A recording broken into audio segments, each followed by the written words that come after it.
आजी नारळ आज घरात पुरणपोळीचा बेत केलेला होता. सर्व माणसं आज घरात पुरणपोळीचा बेत तयार केला होता. घर अगदी खमंग वासाने फुललेलं होतं आणि मला तर केव्हा एकदाच जेवतंय असं झालं होतं. सर्व एकत्र जेवायला बसले. मला तर पुरणपोळीमुळे एवढं मस्त झोप आली. पहाटे मी एक स्वप्न पाहिले. त्या स्वप्नात आई वडील सगळीकडे फोन करत होते. सगळीकडे शोधाशोध चालू होती. वडिलांनी मला विचारले, मुला तुला आजी आजोबा काही सांगून गेले होते का? मी नाही म्हणालो. का बरं बाबा, का असे म्हणत आहात? तेव्हा वडिलांनी उत्तर दिले, आपले आजी आजोबा हरवले आहेत. आणि तेवढ्यात मला जाग आली आणि बघतो तर काय, मी माझ्या आजी आजोबांच्याच कुशीत झोपलेलो होतो. पण मनात एक विचार आला, आपले आजी आजोबा खरंच हरवले तर काय होईल? त्यांच्या अंगाचे सूर अजूनही कानी रुजतात. उई म्हणतात त्यांच्या आजही आठवणी आठवतात. मला आपले आजी आजोबा आपले पहिले दोस्त, बरोबर ना?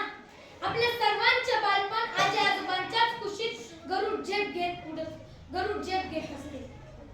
पण हेच आजी आजोबा हरवले तर नुसत्या कल्पनेने मन अगदी बेचैन होते. म्हणूनच म्हणतो, आजी आजोबांच्या प्रेमाला बासुंदीची गोडी, त्यांच्या प्रेमासाठी आम्ही मुले वेडी, त्यांच्या प्रेमासाठी आम्ही मुले वेडी. माझे आजी आजोबा माझ्या खूप प्रेम करतात. माझी आजी खूप निर्मळ आहे. माझे आजोबा तर फणस आहे, फणस. बाहेरून काटेरी आणि आतून एकदम मऊ.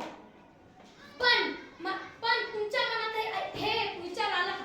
हेच आजी आजोबांचे मूळ जर का जुने झाले तर त्यांची मुळे उपटून टाकायची का? तर नाही. थरथरणारे हात त्यांचे खंबीरपणाचा आधार देतात. निव्वळ निखळ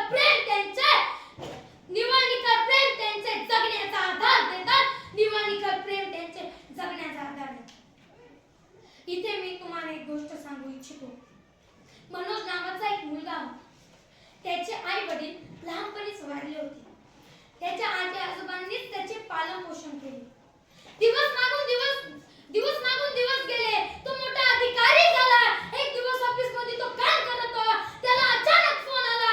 फोन मध्ये त्याची बहीण बोलत होती, दादा आजोबांची तब्येत बरी नाही. तू लवकर घरी ये. त्याला काय करावं सुचेना. त्यांनी फोन ठेवला. तो गाडीत घरी गेला. दारासमोर एवढी गर्दी कशाची? त्याच्या मनात अनेक प्रश्न उठत होते. घरात गेला आणि बघतो तर काय, आजोबांचं थंड पडलेलं शरीर, रडणारी आजी, जमलेलं. हे सर्व बघून तो ओक्साबोक्शी रडू लागला. त्याचा आधार हरपला. अरे आमचं नशीब आहे की आजी आजोबांचं प्रेम आमच्या नशिबी आहे. पण आजकालच्या नवी पिढीतली लोक मुलांना आजकालच्या नवीन युगात पिढी आजी आजोबांना अजिबात महत्त्व देत नाही. तुम्ही गप्प बसा, तुम्हाला काहीच कळत नाही, तुम्हाला सर्व ऐकतं मिळतं ना, असं वारंवार म्हणत असतात. इथे बसलेल्या सर्व आई वडिलांना माझा प्रश्न आहे, तुमच्या घरात हे नट सम्राट होऊन देऊ नका. कारण आम्हाला हवेत आजी आजोबा, आम्हाला हवेत आजोबा. शेवटी जाता इतके